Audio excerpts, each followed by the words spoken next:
In the next few minutes, we're going to present our Nokia N97 review to you.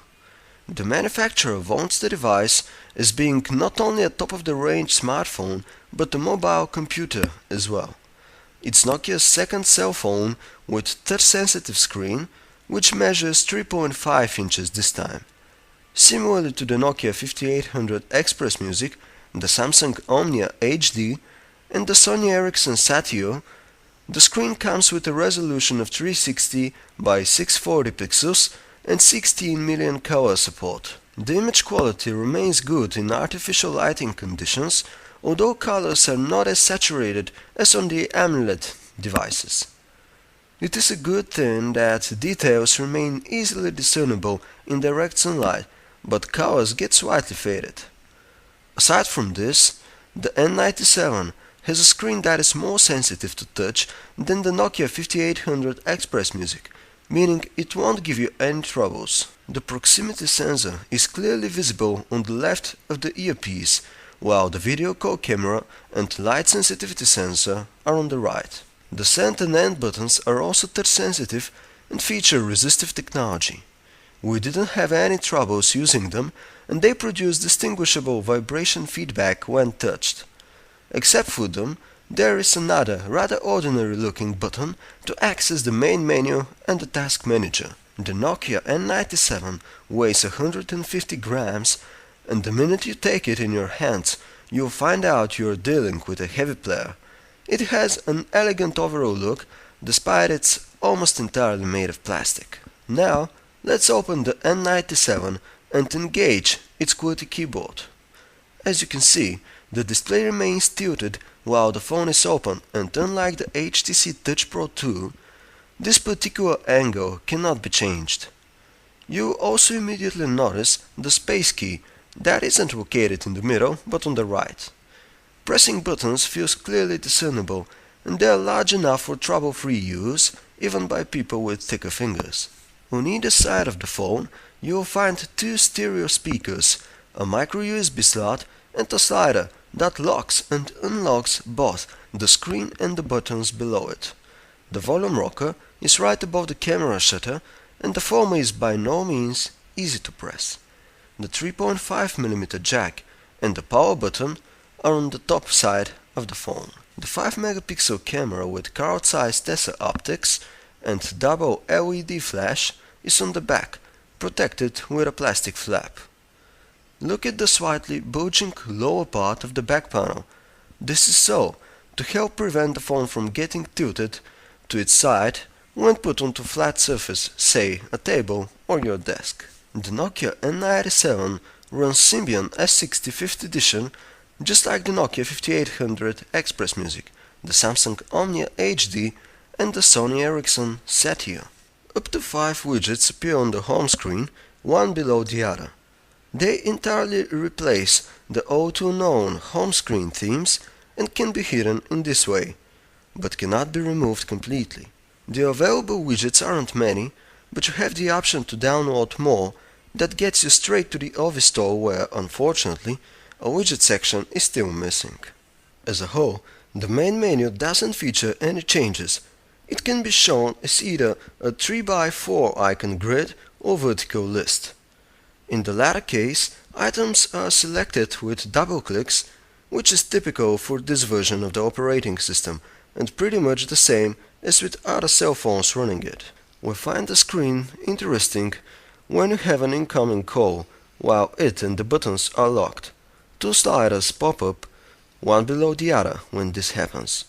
You use the first one to answer and the second to unlock your phone screen and buttons rather than reject the call. The organizer is not any different from what you can find on other devices running the same operating system. But unlike them, the N97 sports a full hardware QWERTY keyboard only, meaning you don't have the software ones. We don't like this at all, and do hope that Nokia fixes the issue via software update and soon. You follow your email correspondence using the standard Symbian client that offers quite a few options such as support for attached files, sorting messages by sender, title or date. Alas, it is by far not that comfy to use as Nokia messaging. The N97 comes equipped with the standard internet browser that comes with the operating system itself. In terms of functionality, it is pretty much the same as the versions found on the Nokia 5800 Express Music, Samsung Omnia HD and Sony Ericsson Satya. The difference is, it is the first time you have had the so-called kinetic scrolling or inertial momentum feature. Basically, scrolling movement goes on and doesn't stop the second you move your finger away from the screen. Web pages and their Flash elements, including the YouTube player, load with almost no issues, and navigation on such a large screen makes for a great experience indeed. Double taps are used to zoom in or out on things, while keeping your finger pressed against the screen switches the handset to full screen. This is something we quite like. In case the page is too big to fit on screen, you can use the overview function to move around faster. The camera interface remains the same as on the Nokia 5800 Express Music. It feels somewhat uncomfortable when it comes to switching options, and there are plenty. You can choose between 8 scene settings, a variety of shooting modes, 4 color effects, white balance, exposure, ISO sensitivity, contrast, sharpness, and multiple snapshot sequence. After taking a picture, you can share it right away over the OVI and Vox services, but unfortunately, others like Facebook, Picasa and Flickr are unavailable. The gallery hosts all snapshots you have taken and features a quite comfy interface. You have several ways of filtering pictures. Aside from being able to see them all at a time, they are easily grouped by relevant month or album and can be easily tagged. Unlike other N-series models, you won't find the multimedia shortcuts menu on the N97 because it has been replaced by music and videos and TV. The first starts the music library and the music player, which comes in a rather boring and buttoned-down interface. Naturally, it offers several content filtering options by album, artist, composer, and so on, and it is a good thing there are several equalizer presets and sound effects you can take your pick from. As a whole, the music player is really easy to use. The Nokia N97 performs quite well when it comes to listening to your tracks. The overall audio quality is good, although we believe there is still room for improvement, especially alongside of cell phones considered the best with this respect. The videos and TV menu offers several options to see recently watched content, all available videos, those captured with the N97 camera, or any downloaded from the internet. They are played with Real Player that comes integrated into the operating system. Its interface is simple and provides a few functions.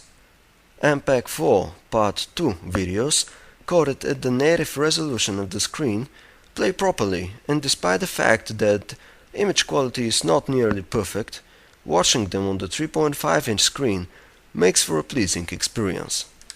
The Nokia N97 is snappy and responsive with its 434 MHz ARM11 processor and 256 MB of ROM and 128 MB of RAM memory chips, but isn't any faster than other devices running the same operating system. The phone sports a beautiful 3.5-inch display, a good slider mechanism, and delivers high audio quality. Yet, it has several major drawbacks, such as mediocre in-call quality and this issue that causes the operating system to freeze at times. Not to mention, the N97 is not exactly a stellar performing device in terms of multimedia. The cheaper Nokia 5800 Express Music offers pretty much the same functionality and better sound through the loudspeakers. All told, we have come to the conclusion that the Nokia N97 makes for a passable top-range smartphone, but aside from the hardware QWERTY keyboard, it is not better than its arch rival, the Samsung Omnia HD, in any respect.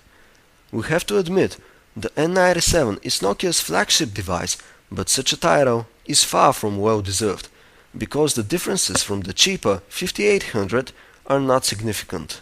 Thank you for being with us.